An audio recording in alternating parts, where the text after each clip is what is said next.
ગુજરાતમાં છેલ્લા ઘણા સમયથી તાપમાનનો પારો ઊંચો ગયો છે, જેના કારણે ગુજરાતના અલગ અલગ શહેરોમાં હીટવેવની પરિસ્થિતિનું નિર્માણ થયું છે. જૂનાગઢ શહેરમાં ભૂગર્ભ ગટર, જીઓ અને ટોરેન્ટ ગેસ તેમજ અન્ય એજન્સીઓના કામ ચાલી રહ્યા છે. ત્યારે જીઓ એજન્સી દ્વારા ખોદકામ દરમિયાન ટીંબાવાડી ફીડરનો કેબલ ડેમેજ થયો હતો, જેને લઈ જૂનાગઢ પીજીવીસીએલ દ્વારા છેલ્લા 2 દિવસથી ફોલ્ટને શોધવા કામગીરી હાથ ધરવામાં આવી હતી. અહીં પીજીવીસીએલ વિભાગને આ ફોલ્ટ ન મળતા તેમણે રાજકોટની ટીમનો સંપર્ક લીધો હતો. રાજકોટની ટીમ દ્વારા ફોલ્ટને શોધવામાં આવ્યો હતો. બીજી તરફ પીજીવીસીએલ કચેરીમાં ફોલ્ટ લખાવવા માટે ફોન કરતા પીજીવીસીએલનો કોઈ સંપર્ક પણ થતો નથી, જેને લઈ સ્થાનિકોમાં રોષ જોવા મળી રહ્યો છે.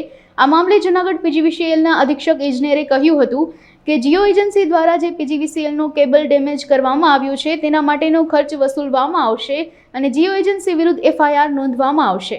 મારું નામ પ્રયાગરાજ છે અને 2 દિવસથી ટીંબાવાડી મધુરમ વિસ્તારની અંદર જે લાઇટ વહી જાય છે, રાત્રે અડધી રાત્રે લાઇટ જાય છે અને વહેલી સવાર સુધી નથી આવતી. તો આ વિષયને લઈને અમે લોકો સ્થાનિક લોકોએ થોડા પ્રશ્નો ઉઠાવ્યા હતા અને પીજીવીસીએલ અને જીબીની કામગીરી સામે આ પ્રશ્નો અમે ઉઠાવેલા હતા. પ્રોબ્લેમ એવો થાય છે કે ફોલ્ટ કચેરીનો એક પણ ફોન લાગતો નથી, લેન્ડલાઇન નંબર કોઈ લાગતો નથી, મોબાઈલ નંબર કોઈ લાગતા નથી. ત્યારે અહીંયા આવીને જ્યારે અમે સ્થળ ઉપર આવીને જોયું ત્યારે બંસી ટાઉનશીપ મધુરમની અંદર સામે ત્યાં ફોલ્ટ છે એવું આ લોકો કહે છે. આ લોકો એવું કહે છે કે અમે ફોલ્ટ સવારથી ગોતીએ છીએ વગેરે એવા જેવા મનઘડંત બાના કાઢીને એ પોતાનો બચાવ કરે છે અધિકારીઓ. પરંતુ અમારું કહેવાનું એવું છે કે ઉનાળામાં વીજળીનો વપરાશ વધવાનો જ હોય, સ્વાભાવિક વાત છે. એસી અને પંખા વાપરવાના જ હોય લોકો. તો તમારી પાસે પીજીવીસીએલ જેવડી આવડી મોટી કંપની કે જેના 4 ડિવિઝન છે આખા ગુજરાતની અંદર, એની પાસે શું પ્લાન બી નહોતો? જો હતો તો કેમ એપ્લાય ન કર્યો? જો એપ્લાય કર્યો તો પ્લાન એનો શું વાંક હતો? એટલે આ પહેલેથી જોવું જોઈએ. અને આવી અધિકારીઓની તુમારશાહી અને જે પ્રકારની જે એક પ્રકારની જે પબ્લિક ઉપર દંડો જમાવવાની જે કોશિશ છે આ ના થવી જોઈએ. પ્રજા હેરાન છે, નાના બાળકો હેરાન છે, ગરઢા લોકો હેરાન છે, વિદ્યાર્થીઓ પરેશાન છે, રાત્રે સૂઈ નથી શકતા, વાંચી નથી શકતા, જમી નથી શકતા. J M Savaliya, junior engineer PGVCL satellite sub. ત્યારે હાલ આપણે ટીંબાવાડીનો અડધો વિસ્તાર અને મંગલધામ ફીડર જે બંધ હતું તે હાલ ચાલુ થઈ ગયેલ છે.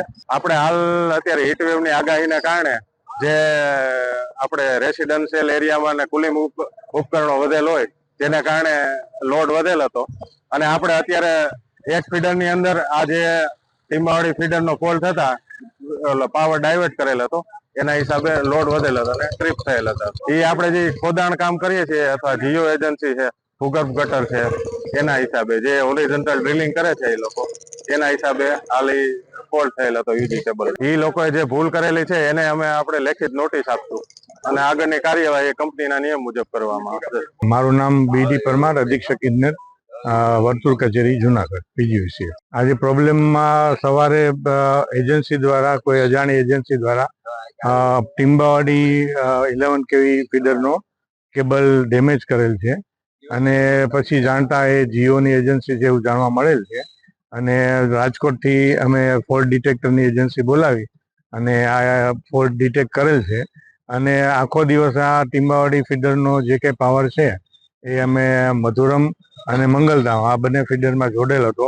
પણ રાત્રિ દરમિયાન લોડ વધી જતા બંને ફીડરો ફોલ્ટમાં ગયેલ અને ટીંબાવાડી ફીડરમાં પણ લાઇટ બંધ થયેલ. એથી આ ફોલ્ટ અત્યારે અમે હાલ રિપેર કરાવવા માટે અહીંયા બધા. લોડનું કારણ તો અત્યારે જે ગરમી વધી ગઈ છે, હીટવેવ છે, એના કારણે લોકોનો વીજ વપરાશ વધી ગયો છે, એ કારણ છે. અને એજન્સી વિરુદ્ધ અમે એફઆઈઆર દાખલ કરશું અને એની સામે જે કંઈ આનો ખર્ચો હશે એમાં વસૂલ કરવા માટેની કાર્યવાહી હાથ ધરશું.